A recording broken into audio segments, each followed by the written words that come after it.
जय माता दी दोस्तों, आप सभी का मेरे चैनल पर बहुत बहुत स्वागत है।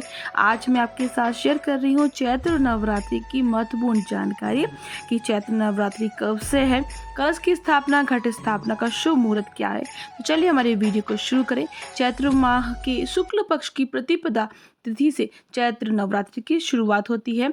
इस साल चैत्र शुक्ल की प्रतिपदा तिथि 8 अप्रैल को देर रात 11:50 से शुरू होगी। ये तिथि अगले दिन यानी 9 अप्रैल को संध्या काल 8:30 पर समाप्त होगी। यानी कि आपको इसी समय आपको जो नवरात्रि है उसकी शुरुआत कर लेनी है। प्रतिपदा तिथि जो होती है उसी से शुरुआत हो जाती है नवरात्रि की। वैसे तो 4 नवरात्रि आती हैं साल भर में। 2 गुप्त नवरात्रि होती हैं, एक चैत्र की नवरात्रि होती है, एक शारदीय नवरात्रि होती है। पर ये जो 2 बड़ी नवरात्रि होती हैं ये बहुत महत्वपूर्ण होती है, खास करके गृहस्थियों के लिए। माता के 9 स्वरूपों का आपको यहाँ पर पूजन करना होता है और उनका स्मरण करना होता है। घट स्थापना का शुभ मुहूर्त आप नोट कर लीजिए या फिर इसका स्क्रीनशॉट ले लीजिए। 9 अप्रैल को घट स्थापना शुरू हो जाएगी हमारी। आपको जो शुभ मुहूर्त है वो 6:02 से 10:16 तक है और इसके अलावा 11:57 से लेकर दोपहर 12:48 तक अभिजीत मुहूर्त है। तो आप इसमें पूजन आदि कर सकते हैं। स्थापना, अपना कलश की जो स्थापना होती है वो कर सकते हैं। अगर आप 9 दिन की विधिवत पूजा करने वाले हैं तो आपको घट स्थापना का समय ज़रूर ध्यान रखना होगा। यही शुभ मुहूर्त होता है माता की जो पूजा होती है उसकी स्थापना करने की। फिर 9 दिन लगातार आप पूजन आदि कर सकते हैं। कलश स्थापना का जो अभिजीत मुहूर्त है वो 11:57 से 12:48 तक है। ध्यान रखिएगा, कुल 51 मिनट मिल रहे हैं आपको। इसी में आपको अपनी कलश की स्थापना करनी है। इसी से आपकी जो पूजा है वो शुरू होगी। नवरात्रि की पूजा हमें कैसे करनी है? सबसे पहले प्रतिपदा तिथि पर सुबह जल्दी स्नान कर पूजा का संकल्प ले लें। फिर इसके बाद पूजा स्थल की सजावट करें, चौकी रखें जहाँ पर कलश से में भरा हुआ जल आपको रखना है। थोड़ा सा गंगा जल मिला लें। इसके अलावा कलश को कलावा से लपेट दें। फिर कलश के ऊपर आम और अशोक के पत्ते रखें, नारियल को लाल कपड़े से लपेट दें, कलश के ऊपर रख दें। इसके बाद धूप दीप जलाकर माँ दुर्गा का आवाहन करें। शास्त्रों में दी गई माता की जो विधिवत पूजा है उसको आपको शुरू करना है। पूरी पूजा विधि आपको मेरे चैनल पर मिल जाएगी, आप देख लीजिएगा। तो चैत्र नवरात्रि की तिथियां हैं वो भी आप इसका स्क्रीनशॉट ले सकते हैं। 9 अप्रैल से 17 अप्रैल तक आपको ये पूजन करना है। माता के 9 स्वरूपों को मनाना है।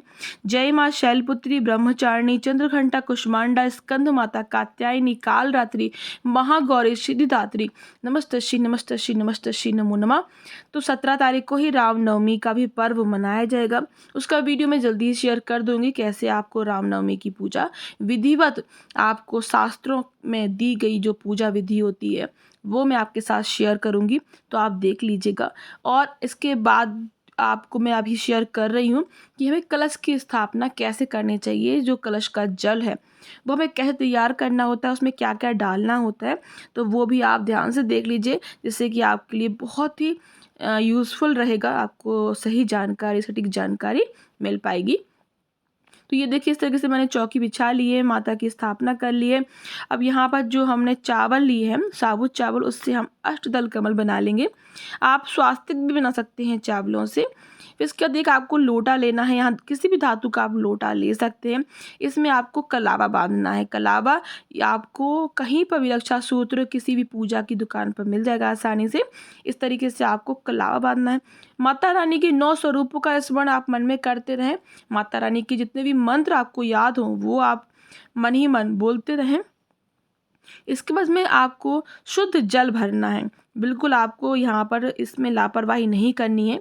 रखा हुआ जल नहीं भरना है। शुद्ध जल बिल्कुल साफ, आपके यहाँ अगर बोरिंग वगैरह हो, नल आते हो तो वहाँ से आप भर लें। इसमें आपको थोड़ा सा गंगा जल भी अवश्य रूप से डालना है। थोड़ी सी रोली, थोड़े से अक्षत चावल यहाँ पर इसमें आपको डालना है। हल्दी भी ज़रूर डालिएगा। अगर साबुत हल्दी नहीं है तो पीसी हुई हल्दी भी आप डाल सकते हैं। इसके बाद आपको यहाँ पर एक लोटे, उसी लोटे पर स्वास्तिक का चिन्ह बनाना है। ध्यान रखिएगा, स्वास्तिक का चिन्ह ज़रूर बनाइएगा। इससे जो है आपकी जो पूजा है उसको सफल होने में मदद मिलेगी, क्योंकि स्वास्तिक जो होता है वो गणपति जी का स्वरूप होता है। इसीलिए हम स्वास्तिक बना लेंगे। सभी जगह आपको इसको टीकना है, बढ़ता हुआ स्वास्तिक बनाना है, ध्यान रखिएगा। इसके बाद आपको जो रेखाएं हैं शुभ लाभ और माता रिद्धि सिद्धि की, वो भी ज़रूर बनाना है। स्वास्तिक कैसे बनाया जाता है उसका वीडियो भी संपूर्ण जानकारी सहित आपको मेरे चैनल पर मिल जाएगा, तो वो आप देख सकते हैं। तो देखिए यहाँ पर हम लाइंस बना लेंगे अपने जो रिद्धि सिद्धि माता रानी होती है और शुभ लाभ होते हैं। इसके बाद आपको इसमें लोटे में क्या क्या डालना है वो भी देख लीजिए।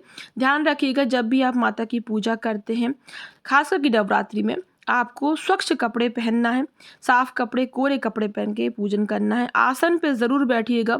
सभी जगह गंगा जल छिड़क लीजिएगा, अपने ऊपर भी गंगा जल छिड़क लीजिएगा। और आपको बालों को बांध कर पूजा नहीं करना है, ध्यान रखिएगा। बाल थोड़े से खुले रहें। थोड़ा सा आप क्लचर लगा सकते हैं, उसमें रबर बैंड भी बांध सकते हैं, लेकिन जूड़ा बना के हमारे यहाँ पूजा नहीं की जाती, इसलिए मैंने सोचा कि आपके साथ ये बात शेयर कर दूँ।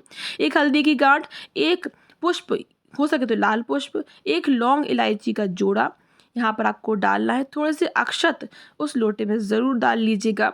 इसके बाद आपको जो डालना है वो है सुपारी और सिक्का, ध्यान रखिएगा।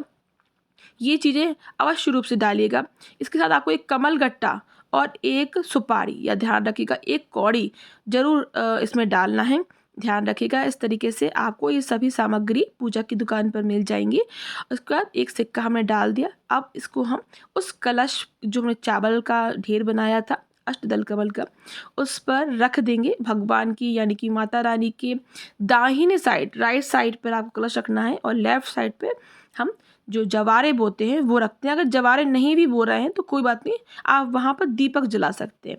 अब यहाँ इसके ऊपर आपको पंच पल्लव रखना है। अशोक के पत्ते मिल जाए तो वो रख लीजिए, नहीं तो आम के पत्ते जो होते हैं वो बहुत शुभ होते हैं पूजा पाठ के लिए। हमारा जो वातावरण है पूजा के लिए वो पवित्र हो जाता है। अब एक नारियल लेना है, ध्यान रखिए। उसको चुन्नी जो होती है माता रानी की चुनरी, उससे और कलावा से हम पक्का कर लेंगे। और जो उसकी नोक होती है, यानी कि जो नीचे वाला पार्ट होता है, वो हम नीचे रखेंगे। जो उसका मुख होता है वो हमें ऊपर की तरफ रखना है, या फिर आप अपनी तरफ रख सकते हैं। आपकी तरफ भी उसका मुख हो सकता है।